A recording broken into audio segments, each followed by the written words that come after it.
everyone, I am Lova Mancha and I am the next presenter of this topic, and I will be discussing about the principles and goals of community-based language learning. So I hope you will all listen and will understand my topic. So before going to the discussion, we will have our agenda first, where we have 4 agenda for today's discussion from report. That is the first one, that is the fundamental principles of this approach, and the primary goals of CBLL, or community-based language learning, and some key principles of CLL, which is community language learning, and the main idea of CLL, or community language learning. Alright, without further ado, let's discuss about the community-based language learning first. So what is community-based language learning, everyone? So, community-based language learning, this one, it operates on a foundation of unique principles that distinguish it from more traditional teacher-centered approaches. And also, as you can see that I said earlier that we have CBLL, where we have community-based language learning, and CLL, where we have community language learning. So these two approaches are innovative approaches to language teaching that emphasize the emotional and psychological aspects of learning, with a focus on creating supportive, collaborative environment for learners. Alright, so that's the CBLL and the CLL. Alright, so we'll go now to the fundamental principles of this approach, or the community-based language learning. So we have the first one, where we have teacher as counselor and paraphrasing. So here, the teacher takes on a role similar to a counselor, where guiding students with empathy and understanding. So instead of directly correcting errors to the students, the teacher should paraphrase students' language to model the correct form. For example, if a student says, "I go to the store yesterday, teacher." So instead of directly saying no, you should say went. Alright. So the teacher should rephrase it it goes like this: "Oh, you went to the store yesterday? Great." So this approach, it encourages learners or learning without embarrassment. So that is the number 1. So number 2, we have focus on emotional needs, where here emotional well-being is central to CBLL. It recognizes that anxiety and fear of judgment can hinder the learning, which is accurate. So it creates a safe, supportive environment for language risk. For example, in a CBLL classroom, if a shy student might be afraid to speak, so the teacher and peers provide encouragement, focusing on communication rather than perfect grammar, making the students feel more comfortable to try.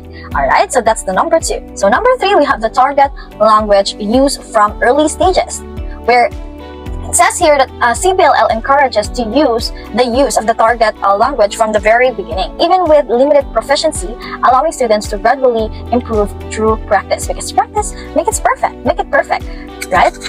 So example, in a Spanish CBLL class, beginners use basic phrases like, in Spanish, hola, ¿cómo estás? Like that. So from day 1, mixing their native language when needed. Okay, for over time, or as time goes by, they start relying more on Spanish as their confidence grows. If it apply in English class, for example, we will start from the basic greetings: hello, good morning, how are you, teacher? Or what did you eat? So from that, they can practice themselves from the very beginning as time goes by, until they used to speak English, because they started it with the greetings. So this one, it can really give them the confidence, because you started it with the basic phrases. So it is really effective that practice makes perfect. Alright, so we'll go to number 4. So we have the student expression as core learning activity, where instead of rigid drills, CBLL focuses on authentic communication, where students use the language they know to express their own thoughts and idea. For example, during a group activity, students discuss their favorite hobbies in the target language, meaning English language, using gestures and known vocabulary to express themselves rather than following a scripted dialogue. So this one is very effective kind of practice to make the students learn about the language. So instead of giving them the script, they should have their own vocabulary and the gesture, so that they will use to speak the language. So it is important also to not the grammar, their grammar will, oh, that's wrong. All right, so let them speak with their own until they realize their own mistake from their own learning. All right, so number 5, we have the peer support and collaboration. So this one, it encourages peer learning, where students help each other, reducing pressure on individuals and fostering a sense of shared responsibility. For example, in a small group again, students practice conversation, giving each other feedback. Alright, a stronger student may help a peer by rephrasing their sentence, so creating a supportive learning dynamic. So this one is very important and effective learning, and in our class, having this collaboration, especially if you have a students that is already advanced, they can teach also their peer to have their learning in English. Alright, so we have the last one in fundamental principles, where we have lowering the affective filter, where CBLL seeks to reduce emotional barriers, where that means the affective filter, like fear or anxiety, which can block learning.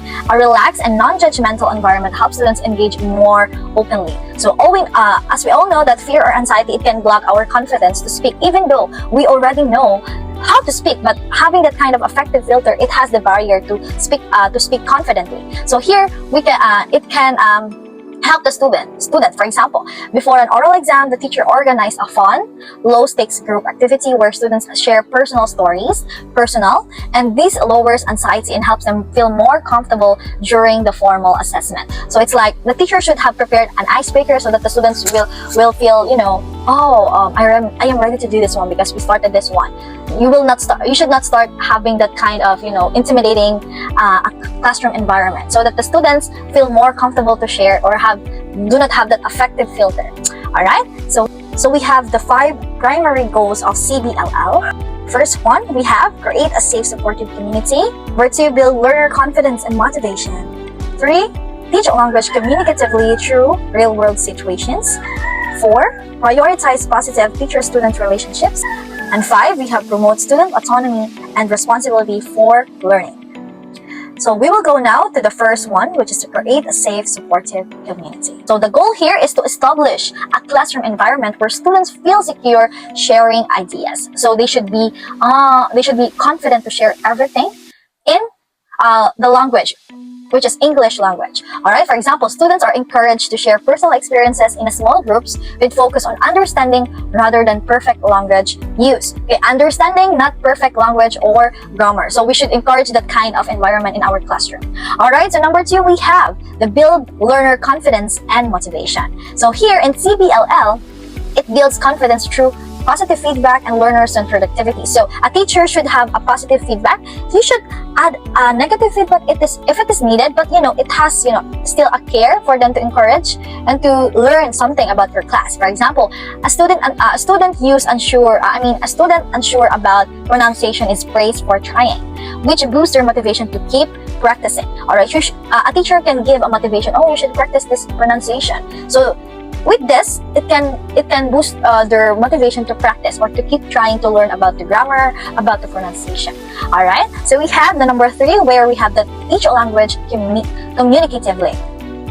Alright, so we have the goal here where the learning happens through our real-world situations, not isolated grammar drills. So this one is very accurate also because we can really learn in a real-world situations than just answering in an assessment. Oh, this one is a correct grammar, right? So, example, students plan a group trip in a target language, discussing logistics like transportations, hotel bookings, and itineraries, simulating a real-world task. Right, so we'll go now to positive teacher-student relationships, where we have the teacher fosters trust and mutual respect, guiding rather than instructing. So example, the teacher engages in one-on-one conversations with students, helping them set personal language goals in a friendly and supportive manner.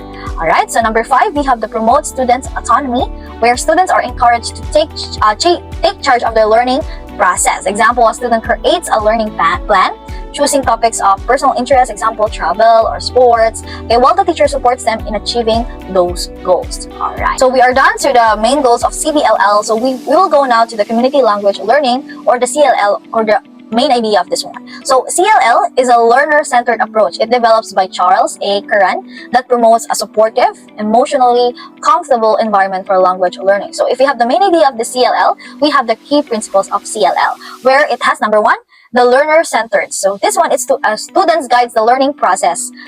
Okay, so in CLL, the students have a significant role in determining what language skills they want to focus on. The teacher acts as a counselor who guides the learner, responding to their needs rather than dictating the curriculum. Alright, so we have number 2, supportive community, where peer collaboration is key to reducing anxiety.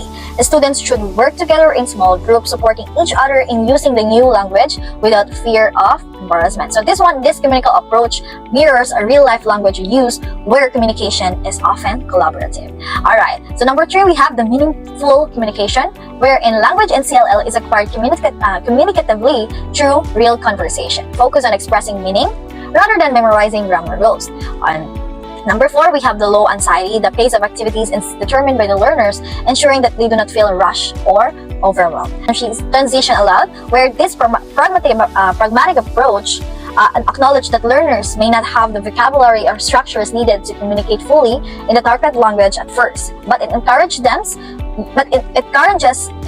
them to gradually rely more on the target language as they gain confidence. So the last one, where it is the experiential learning. So learning through real-life communication, activities involve sharing personal experience, thoughts, ideas, and feelings, so it makes the learning process more engaging and relevant to learners' lives. Alright, for example, we have a group of students discusses their weekend plans in a relaxed setting, with the teacher acting as a supportive guide, helping them with vocabulary when needed. So real world situations are more effective than having that assessment.